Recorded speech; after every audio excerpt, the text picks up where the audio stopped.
Muy buenas tardes, mis queridos hermanos y amigos. Gracias al Señor por esta oportunidad que tengo de llegar hasta sus hogares. Le doy gracias al Señor porque nos permite conectarnos cada semana y puedo así compartir lo que Dios me ha dado a mí para que yo lo comparta con ustedes. La semana pasada empecé a hablar acerca de la oración y hoy quiero continuar. Y una de las razones más importantes por las cuales nosotros oramos es porque Jesús también oraba. De hecho, en el Evangelio de Lucas nos dice que Jesús enseñó a orar a sus discípulos porque ellos mismos se lo pidieron. Mira cómo lo dice Lucas 11, los versos 1 y 2. Aconteció que estaba Jesús orando en un lugar y cuando terminó, uno de sus discípulos le dijo: Señor, enséñanos a orar como también Juan enseñó a sus discípulos. Y él les dijo: cuando oréis, decid: Padre nuestro que estás en los cielos. Y ahí continúa la oración del Padre nuestro, que en la semana pasada estábamos explicando el significado de esa oración modelo. En este día quiero enfocarnos sobre el tema Abba Padre. Esto lo estoy basando en un versículo que se encuentra en Gálatas capítulo 4 y verso 6, donde el apóstol Pablo nos dice: y por cuanto sois hijos, Dios envió a vuestros corazones al espíritu de su Hijo, el cual clama: Abba Padre. Ese es el tema que vamos a estar estudiando hoy. ¿Qué quiere decir esas palabras y qué significa para nosotros?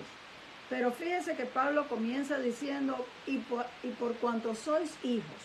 Nosotros somos hijos de Dios ahora porque hemos recibido al Señor como nuestro Salvador. El apóstol Juan en su evangelio dice en el primer capítulo y verso 11: mas a todos los que le recibieron, a los que creen en su nombre, les dio potestad de ser hechos hijos de Dios. Así que nosotros nos consideramos hijos de Dios. Pero el apóstol Pablo dice en Efesios capítulo 1 y verso 5, en amor, refiriéndose a Dios, en amor, habiéndonos predestinado para ser adoptados como hijos suyos por medio de Jesucristo, según el puro afecto de su voluntad. Porque Dios nos amó por el puro afecto de su voluntad.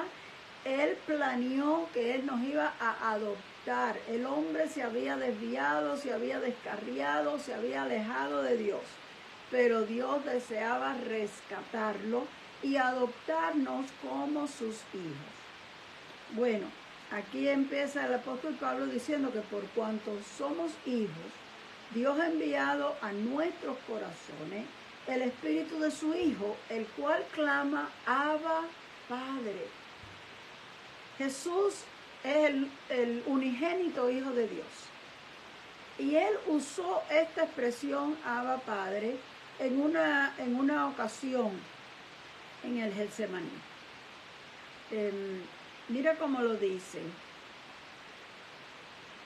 Vinieron pues a un lugar que se llama Getsemaní y le dijo a sus discípulos: sentaos aquí entre tanto que yo oro.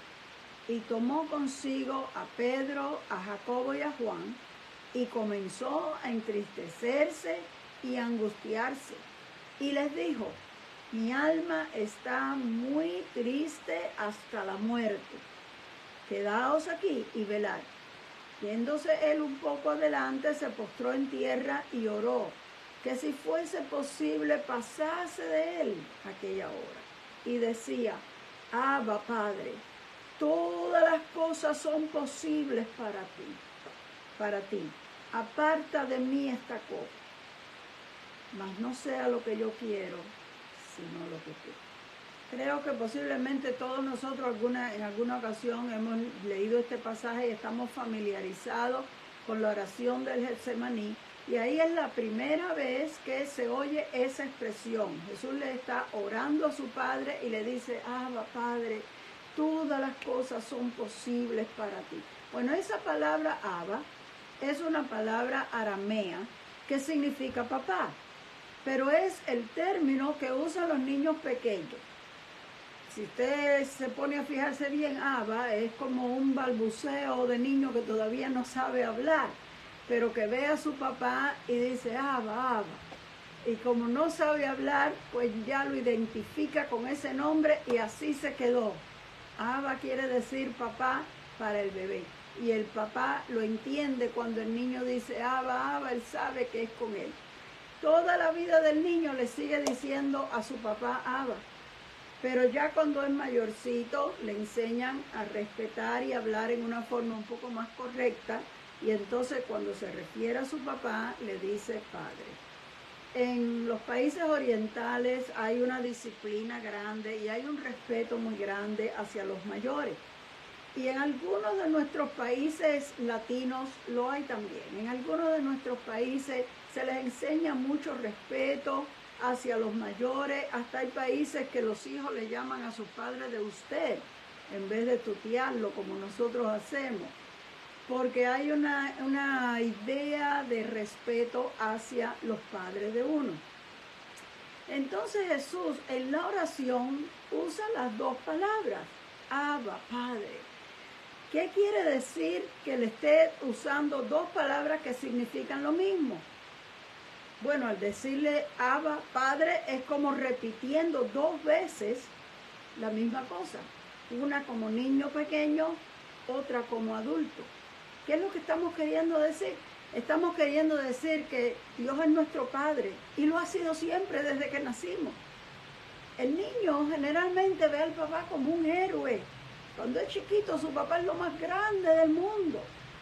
Pero después que es adulto, ve a su padre con amor y ve a su padre con respeto, reconoce la sabiduría, el entendimiento, puede oír los consejos de su padre porque sabe que tiene experiencia y le comparte sus ideas para considerar la opinión de su padre cuando tiene que hacer alguna decisión. Así que cuando Jesús usa la palabra Abba, y cuando nosotros si quisiéramos usarla, la usáramos, nos estamos dirigiendo a Dios admirando su poder y su majestad con la inocencia de un niño, con la plena confianza que mi papá me cuida, me protege y me da lo mejor. Pero cuando le llamamos Padre, nos estamos dirigiendo a Dios reconociendo su sabiduría, su experiencia y respetando sus decisiones, aunque no sean igual que las mías. Me acerco con confianza porque es Padre, pero a la vez con respeto. Y estoy determinado a aceptar lo que mi sabio Padre decida. Estoy diciendo que cuando repetimos el nombre Abba, Padre, estamos repitiendo la palabra papá, papá 2 veces. Le estamos poniendo más énfasis o estamos suplicando con doble fuerza sobre algo que creemos que es muy importante. Estoy diciendo que no importa la edad que tengamos, podemos contarle a Dios nuestros problemas, nuestras inquietudes, nuestros temores y pedirle lo que nosotros creemos que es mejor y que nos hace falta. La petición que Jesús estaba haciendo en ese momento era, pasa de mí esta copa. Eso significa que ya se estaba acercando el momento en que él iba a ser entregado para ser crucificado. Él sabía que iba a pasar un martirio horrible. Y humanamente, porque él era completamente humano, sentía que no lo iba a poder resistir. Él le había dicho a los discípulos, mi alma está angustiada hasta la muerte. En otras palabras, tengo miedo. No sé qué hacer, no sé cómo voy a confrontar esto. Oren conmigo. ¿Alguna vez usted se ha sentido muy preocupado o muy triste o muy angustiado por algo y ha llamado a alguien, ora por mí, que no tengo este problema y no sé qué hacer? Bueno, entre nosotros eso es muy común. Pero usted se puede imaginar el Hijo de Dios pidiéndole a los discípulos, oren conmigo que estoy muy triste. Como que no suena a todo lo otro que nosotros hemos visto y conocido acerca de Él. Pero déjeme decirle, la Biblia dice que Jesús fue tentado en todo igual que nosotros. Quiere decir que Él sintió miedo, Él sintió susto, Él sintió... Y más sabiendo nosotros que Él sabía lo que le iba a pasar. Cuando nosotros tenemos un accidente, por ejemplo, nos ocurre, nos toma de sorpresa. Pero si usted supiera de antemano lo que le va a pasar, usted estaría asustadísimo. A Jesús lo iban a martirizar, lo iban a azotar, le iban a hacer de toda clase de desprecio, de insultos, de injuria. Era un abuso mental, emocional y también físico. Y Él lo sabía. Como Él lo sabía, desde antes de que pasara, le entra, como uno dice, ansiedad, porque va a pasar algo que yo no quiero que pase. Eso es lo que Él estaba pasando en ese momento del Getsemaní. Y esa frase, pasa de mí esta copa, es una petición para que Dios haga un cambio en los planes, para que no tuviera que sufrir tanto. Y la Biblia dice que Él estaba triste y Él estaba suplicándole a Dios. ¿Se puede identificar usted con eso? ¿Alguna vez usted ha doblado rodillas bien triste y ha llorado delante de Dios suplicándole que haga algo? ¿Usted se puede imaginar al Hijo de Dios en esa situación? Compárelo con sus problemas y cómo usted se ha puesto y la angustia que usted ha tenido. Imagínese el Hijo de Dios, el Todopoderoso, el que hacía milagros, el que los vientos y la mar lo obedecen, el que multiplicaba los panes y los peces, el que podía hacer lo que quisiera. Sufriendo, pensando en la agonía que le viene, como que una cosa con otra es difícil de poner juntos. Pero eso era exactamente lo que estaba pasando.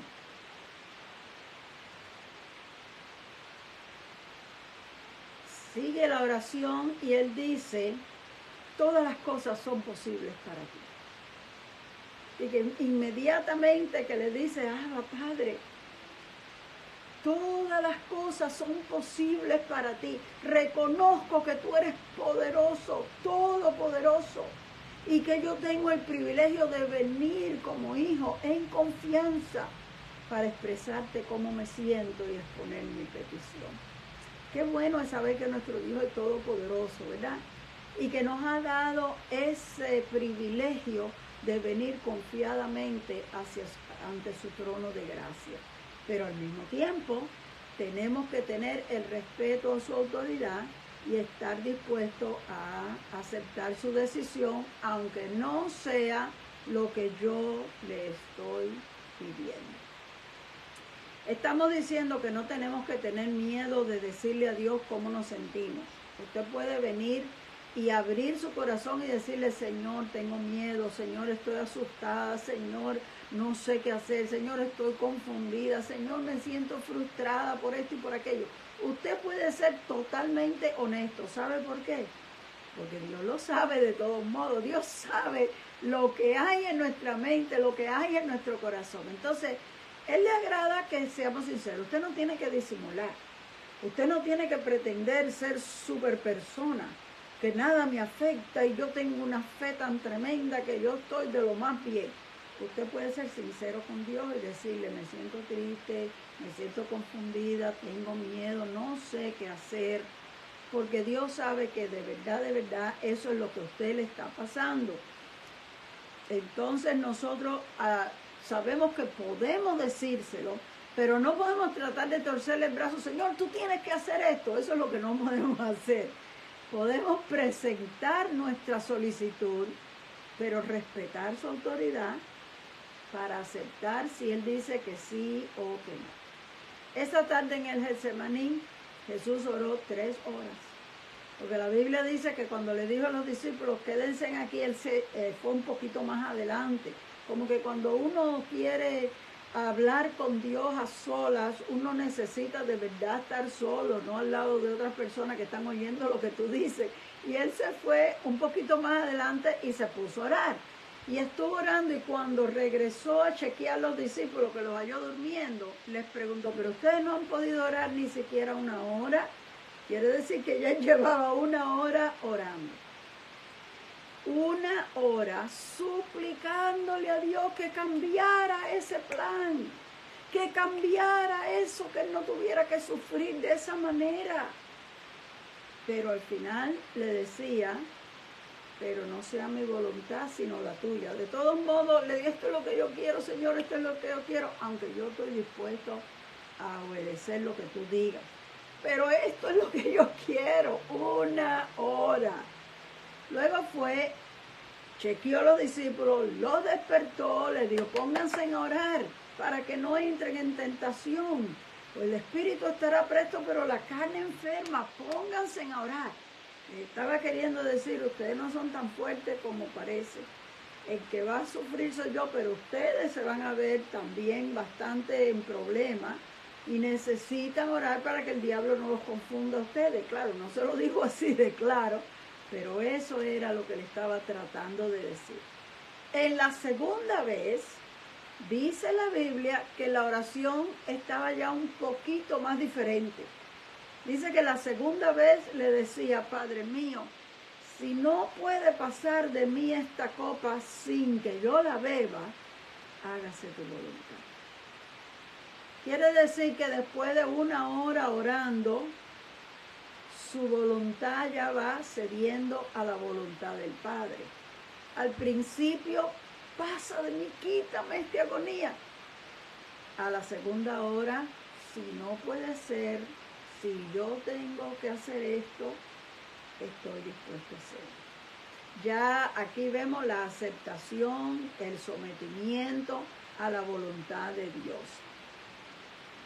Y la tercera, después de la segunda hora, fue otra vez a chequear los discípulos, otra vez estaban durmiendo y otra vez los despertó y les dijo que siguieran orando y se fue a orar.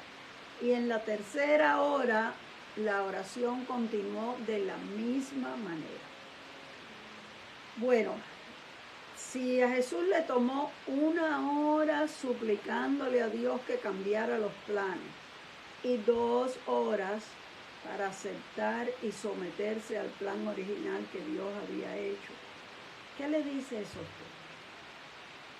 Porque a mí me dice que no es fácil aceptar el no de Dios. Cuando nosotros tenemos una petición, nosotros queremos que Dios conteste esa petición. Y cuando decimos conteste, quiere decir que conteste que sí. Porque el no también es una respuesta, pero a veces el Señor está diciendo, no, eso no te conviene, no, eso no te conviene. Y no la queremos aceptar y decimos, no, yo voy a seguir orando, todavía Dios no me ha contestado. Más bien lo que estoy diciendo, todavía Dios no me ha dicho lo que yo quiero oír. Pero ya Dios contestó. Entonces, aceptar, el Señor dice que no, y seguir por la dirección que Dios manda es muy difícil. Y si a Jesús, Hijo de Dios, que desde antes de venir ya él había estado de acuerdo en que él iba a poner su vida, cuando llegó el momento, le tomó 3 horas en orar para prepararse, para enfrentarse a lo que venía. Imagínese usted y yo, que nosotros somos débiles, que nosotros estamos llenos de faltas y de errores, que nosotros estamos llenos de malas costumbres y cuántas otras cosas. ¿Cuánto más no vamos a necesitar nosotros orar para que Dios pueda capacitarnos para que Él pueda cumplir sus propósitos en nosotros? Dios no le concedió la petición que Jesús estaba pidiendo en el Getsemaní. Originalmente la petición era, quítame esta copa, que yo no tenga que beberla. En otras palabras, este plan no, vamos a hacer otra cosa, tú puedes hacer otra cosa, tú eres todopoderoso. Era tratando de convencer a Dios. Y al final, Dios no cambió el plan. Sin embargo, la Biblia dice que Dios oyó su oración y contestó su oración, pero no le contestó lo que él quería. Mira cómo Pablo lo explica en el libro de los Hebreos capítulo 5 del 7 al 9. Y Cristo en los días de su carne, ofreciendo ruegos y súplicas con gran clamor y lágrimas al que lo podía librar de la muerte, fue oído a causa de su temor reverente. ¿Oyó eso? Fue oído a causa de su temor reverente. Y aunque era hijo, por lo que padeció, aprendió la obediencia. Y habiendo sido perfeccionado, vino a ser autor de eterna salvación para todos los que le obedecen. Bueno, estos versos están bien fuertes. Estamos hablando del unigénito Hijo de Dios, del Hijo amado que Dios dijo, en Él tengo complacencia. Dios lo amaba sinceramente y era su Hijo, su único Hijo, que voluntariamente había venido a este mundo a poner su vida. Le está suplicando. Y el Padre dice, no, eso no fue lo que nosotros estuvimos de acuerdo, no puedo cambiar el tema. Pero dice que fue oído. ¿Qué quiere decir? Que fue oído, pero su petición no fue negada. Bueno, mira cómo Lucas lo explica. Y puesto de rodillas, oró diciendo, Padre, si quieres pasa de mí esta copa, pero no se haga mi voluntad, sino la tuya. Y se le apareció un ángel del cielo para fortalecerle, y estando en agonía, oraba más intensamente, y era su sudor como grandes gotas de sangre que caían hasta la tierra. Bueno, Dios no cambió el plan, aunque era el Hijo amado de Dios. Estaba sufriendo igual que todos los seres humanos, pero cuando estaba en agonía, ahí en esa agonía dice la Biblia que oraba más intensamente. Qué gran ejemplo para nosotros. Mientras más fuerte sea el dolor, más intensa tiene que ser la oración. Pero dice, fue oído por su temor reverente, porque no se enojó con Dios, porque no trató de torcerle el brazo a Dios. Tú tienes que hacer esto, no, yo quiero y esto tiene que ser, porque a veces hay algunos de nosotros que nos ponemos arrogantes con Dios, porque queremos obligar a Dios a hacer lo que nosotros queremos.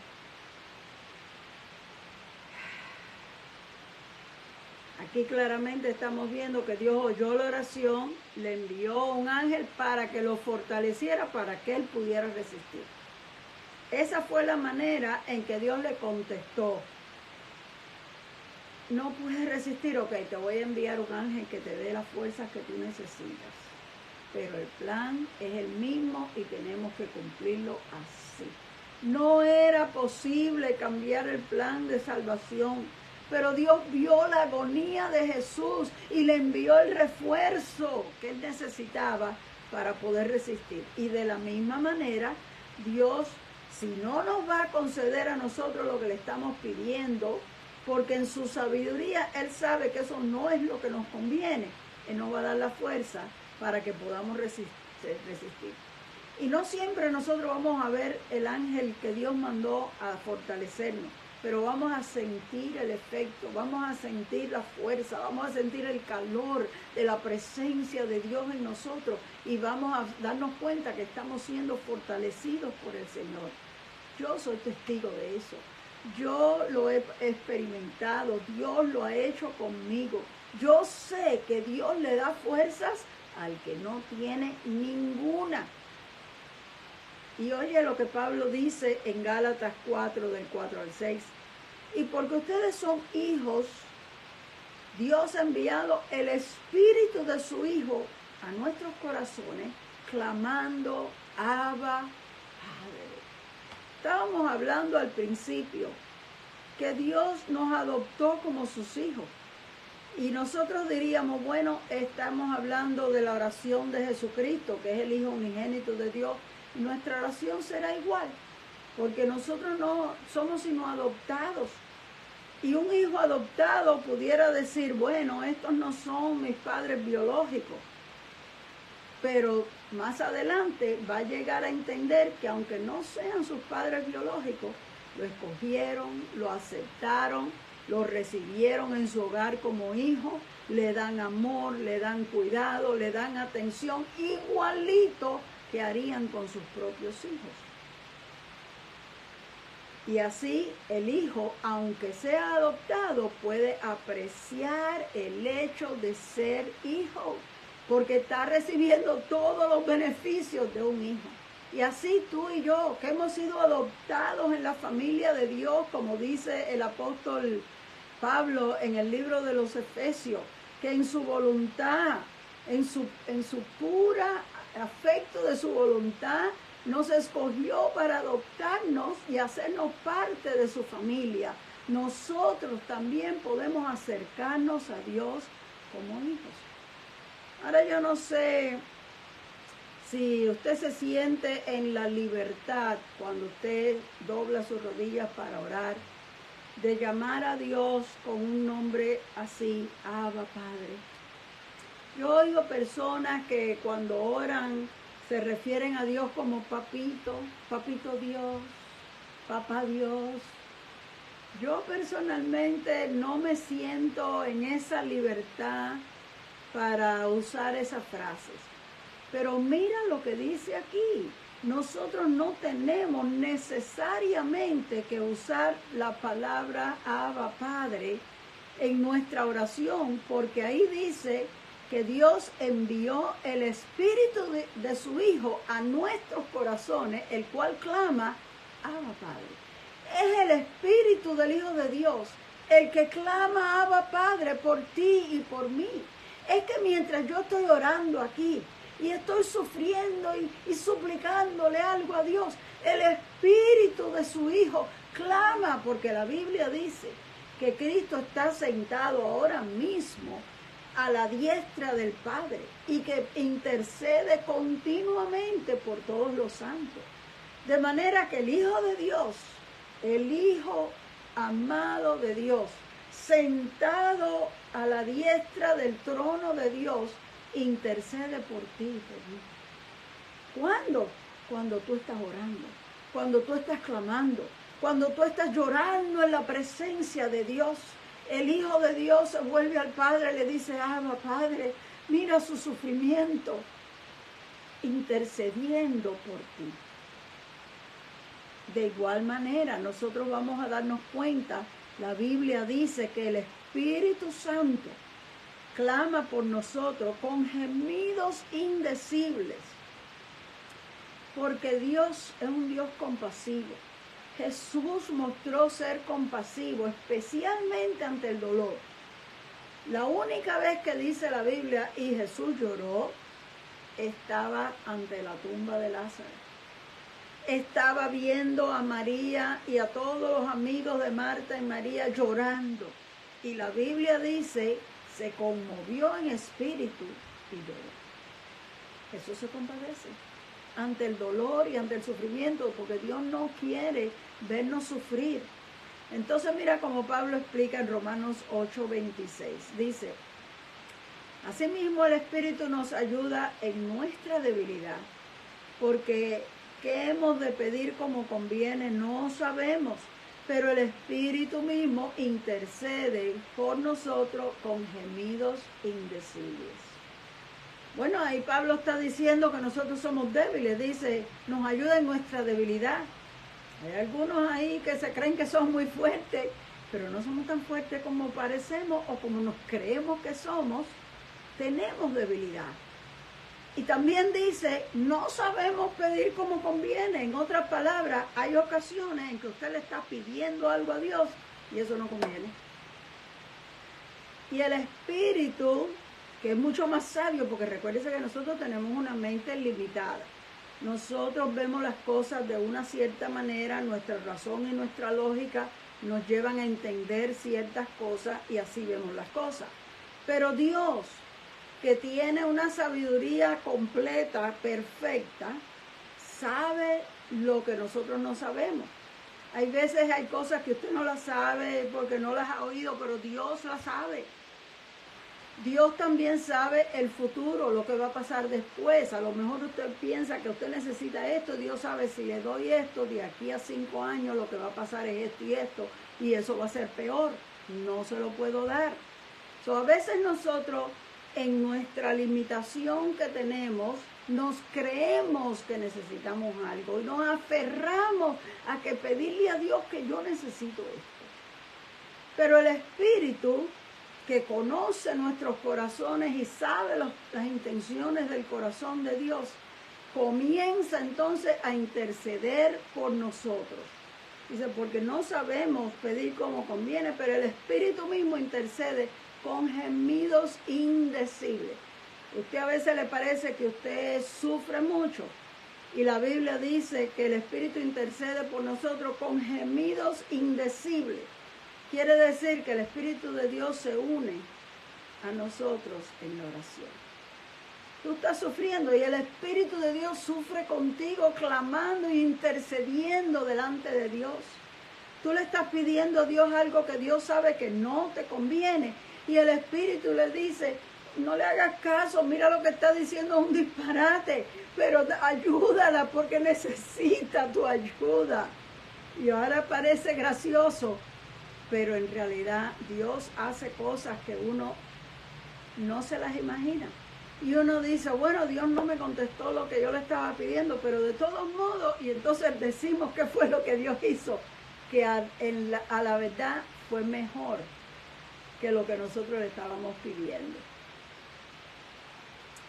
Bueno,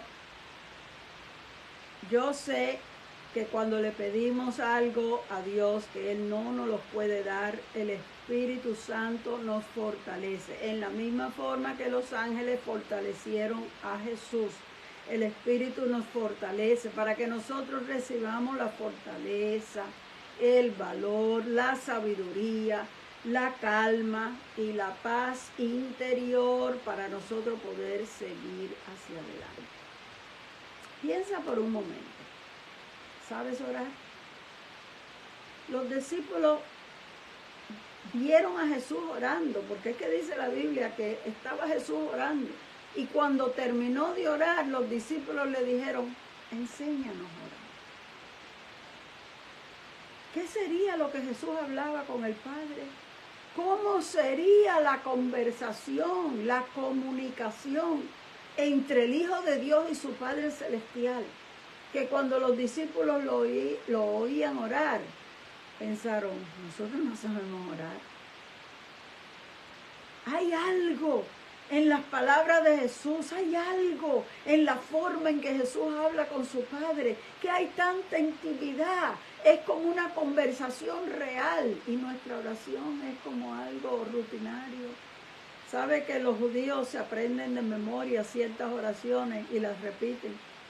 Hay unas oraciones de acción de gracia, hay unas oraciones de diferentes cosas, y ellos las repiten. Bueno, puede que algunos las digan con sinceridad de corazón, pero puede que otros lo digan porque ya me lo sé de memoria, esto es lo que hay que decir cuando se da gracia. Pero ¿en qué manera oraba Jesús? ¿En qué manera Él hablaba con su Padre? Que sus discípulos dijeron, nosotros nunca hemos orado así. Enséñanos cómo podemos orar para que nuestras oraciones sean más efectivas. Porque la Biblia dice que la oración del justo, obrando eficazmente, puede mucho. ¿Qué es una oración eficaz? A veces nosotros oramos un largo rato, no es el tiempo que haya orado, no es las palabras hermosas que haya dicho. ¿Qué es lo que hace que una oración sea eficaz? Podemos acercarnos confiadamente al trono de su gracia para alcanzar el oportuno socorro. Podemos acercarnos como hijos, porque Él nos ha recibido como hijos. Y eso es un privilegio tan grande que el apóstol Juan decía, mirad cuál amor nos ha dado el Padre, que nos ha llamado hijos, que seamos llamados hijos de Dios. ¿Cuál amor? Tan grande ha sido el amor de Dios, que nos ha concedido que nosotros seamos llamados sus hijos. Usted se puede acercar como hijo para orarle al Señor. Usted puede saber que tiene un Padre celestial que nos ama, que sus oídos están atentos a nuestras oraciones. Tenemos al Hijo de Dios, nuestro Salvador, que está sentado a la derecha del trono del Padre y que vive intercediendo por todos nosotros. Y tenemos al Espíritu Santo, que es nuestro consolador. Él es nuestro guía aquí a nuestro lado, aquí en la tierra. Él oye nuestra oración y se une con nosotros para interceder a nuestro favor. Usemos este gran privilegio que Dios nos ha dado de ser llamados hijos de Dios y acerquémonos confiadamente a su trono de gracia para alcanzar el oportuno socorro. Y nos preguntábamos la semana pasada, ¿por qué oramos? Oramos para alcanzar el socorro que necesitamos. Oramos para que Dios nos dé la fortaleza que necesitamos, para que Dios calme las ansiedades de nuestra mente, de nuestro corazón, y ponga dentro de nosotros paz perfecta en nuestro corazón. El evangelista G.G. Ávila oraba mucho, y un día alguien le preguntó, ¿qué sacas con orar tanto? Y él le dijo, bueno, no saco nada, pero pierdo mucho.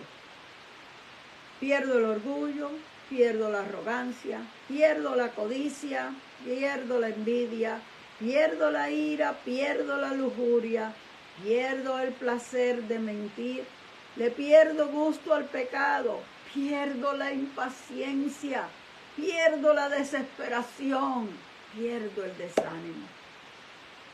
Ojalá nosotros oremos de esta manera, no tratando de torcerle el brazo a Dios para conseguir que Él haga lo que nosotros queremos, no por ganar algo, sino para perder esas cosas que no nos permiten crecer espiritualmente. La oración educa y la oración fortalece y sana el interior. Bueno, es mi deseo que con estos dos estudios que tuvimos entre la semana pasada y esta de la oración, ustedes hayan podido descubrir por qué oramos. Y que de ahora en adelante pues nuestras oraciones sean más efectivas, porque yo creo que Dios se agrada más de la sinceridad de nuestro corazón y que nosotros podamos abrir nuestro corazón a Él, expresarle cuánto lo amamos y aceptar su voluntad en nuestras vidas. Que insistemos tanto y tanto y tanto en que quiero esto y quiero esto y quiero esto, y si no me das esto me muero. Sino que nosotros podamos utilizar nuestra oración para nuestra propia edificación personal. ¿Qué dices? Podemos orar juntos en esta noche. Vamos a unirnos, vamos a orar unos por los otros. En la oración nosotros encontramos la fortaleza, pero también encontramos la unidad entre los creyentes. Oramos unos por los otros, nos damos apoyo y mostramos nuestro cuidado, nuestra preocupación por el bienestar de los demás. Así que mis queridos hermanos, si alguno está enfermo, si alguno está pasando situaciones difíciles, pues ponga su petición de oración ahí para que nosotros los mantengamos en oración, porque eso es lo que nos mantiene unidos, que estemos orando los unos por los otros. Cierra tus ojos ahí donde estás y vamos a darle gracias al Señor. Padre Celestial, te doy gracias en esta tarde porque tú nos has hablado una vez más, Señor. Gracias porque a través de tu palabra nosotros podemos entender muchas cosas y ver las cosas desde tu punto de vista, Señor. Entendemos que necesitamos acercarnos más a ti, Señor, pero nos damos cuenta que necesitamos aprender a orar en una forma más efectiva. Enséñanos a orar, enséñanos a ceder nuestra voluntad a la tuya, Señor. Padre Celestial, te amamos. A pesar de todas nuestras faltas y de todas nuestras debilidades, sinceramente te amamos y queremos servirte. Y te pedimos que tú nos ayudes, Señor. En este momento yo quiero levantar a cada uno de los hermanos que está conectado en esta tarde. Padre Celestial, tú los conoces. Tú sabes los problemas y las situaciones que hay en cada familia. Yo te ruego, Señor, que tú fortalezcas a cada uno de mis hermanos, Señor, para que ellos puedan seguir hacia adelante. Tenemos al enemigo continuamente atacándonos, continuamente tratando de sembrar cosas negativas en nuestra cabeza. Ayúdanos, Señor, que nosotros podamos tener nuestra mirada en ti, agarrados siempre de ti. Fortalece nuestra fe, que las pruebas y los problemas no nos destruyan, sino que nos ayuden a acercarnos más a ti y a permanecer firmes. Padre Celestial, entregamos a ti nuestras vidas, pidiéndote que tú nos ayudes, endereza nuestros caminos torcidos y ayúdanos a hacer tu voluntad, Señor. Mira a los que están enfermos, pon tu mano divina sobre cada uno de ellos y que tu virtud sanadora fluya en este momento y toque los cuerpos, Señor. En el nombre de Jesús declaramos completa sanidad, declaramos salud. Padre, en el nombre de Jesús reprendemos tumores, les ordenamos desaparecer. Ordenamos, Señor, limpieza en todo nuestro organismo, que se vaya toda enfermedad, los que están pasando virus, Padre, en el nombre de Jesús, que tú elimines y hagas desaparecer estas bacterias que causan enfermedades, Señor. En el nombre de Jesús declaramos sanidad para todos en tu nombre. Padre, mira a los que tienen situaciones difíciles en los hogares o situaciones en su economía. Yo te ruego que tú intervengas, Señor, que nos des la gracia y la sabiduría para bregar con los problemas y sobre todas las cosas, enséñanos, Señor, a ser más humildes para que podamos entender tu voluntad y someternos a ella, porque entonces todo nos irá bien. Padre Celestial, tú nos has señalado el camino. Ayúdanos a seguirlo. Ayúdanos a servirte, Señor, todos los días de nuestra vida. En el nombre de Jesús te suplicamos. Amén. Bueno, mi querido hermano, si este video es de bendición para su vida, pues yo le voy a pedir que lo comparta en su página, porque a veces hay personas que usted tiene en su lista de amistades que no están en la mía, y otras personas pueden ser bendecidas a través de este estudio. Así que les agradezco su atención, les agradezco su apoyo, y con mucho gusto yo les traigo esta palabra todos los jueves y los animo a compartirlo para que este estudio pueda llegar a más vidas todavía, para la gloria del Señor. Así que así estaremos, nos veremos el jueves que viene otra vez. Dios me lo bendiga, los quiero mucho.